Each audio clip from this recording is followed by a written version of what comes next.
thing that sellers should do in Atomic.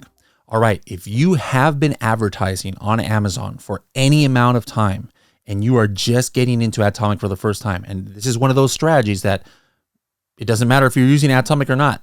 Guys, everybody should pay attention to this, but especially those who are using Atomic, because what I'm going to show you is only going to take you maybe 2 to 10 minutes, but it could potentially get you hundreds, if not thousands of dollars in a matter of weeks by cutting out wasted spend. All right.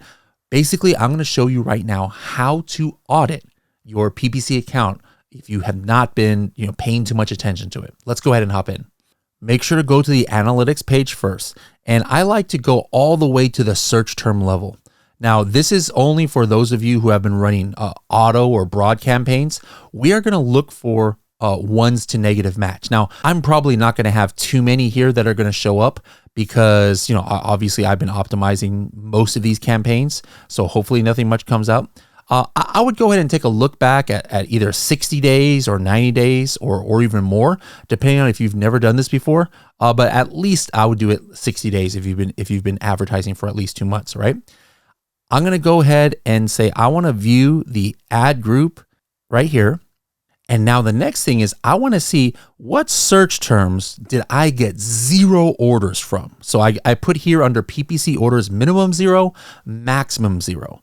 And then let's say, hey, of these, which ones did I get like at least 30 clicks, but with 0 orders? Now take a look here. As a total in this account, I don't have too much here, but it's still pretty significant. $125. You guys, maybe the first time you see this, you could have maybe $1,000 or even $5,000 worth of search terms that have gotten all these clicks, but 0 purchases. What does that mean? If I get 30 clicks or 40 clicks or 50 clicks on a certain search term, what are the odds that the 51st click I'm going to get a sale? Probably not very high. So what do you think you should do on advertising keywords that are wasting money like that? You're going to want to what we call negative match it. Remember, this is like if it's an auto or a broad campaign.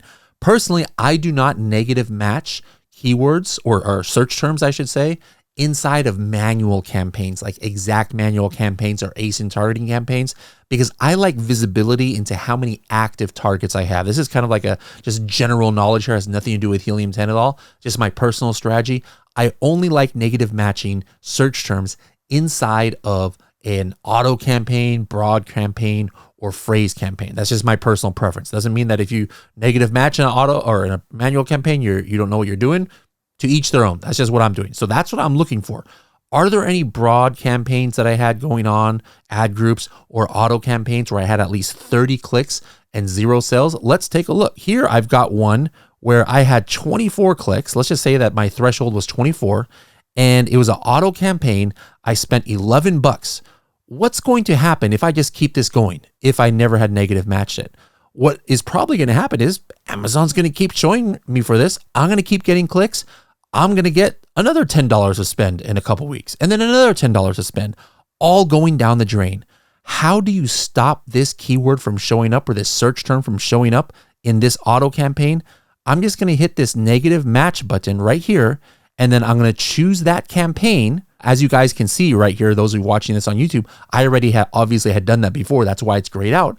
But let's just pretend it was this one right here. I just hit this button and then I hit apply and that's it. It is done.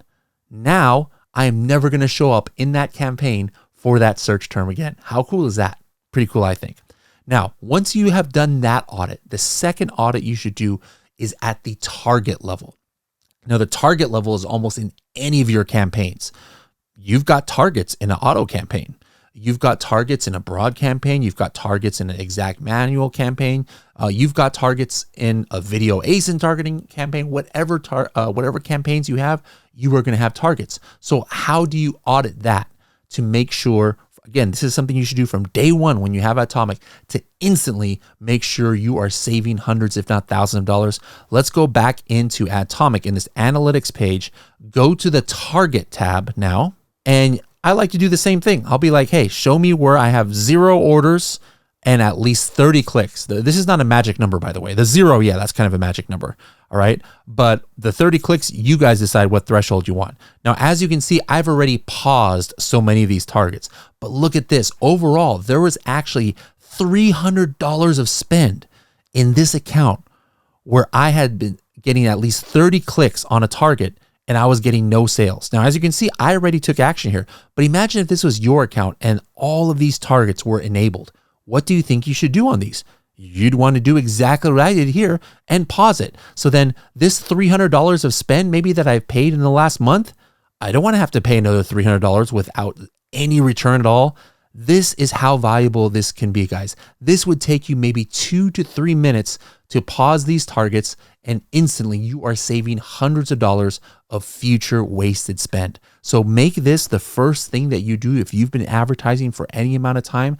And as soon as you get into ad talk, before you get into the AI, before you get into creating new campaigns, run this audit and you are going to save tons and tons of money.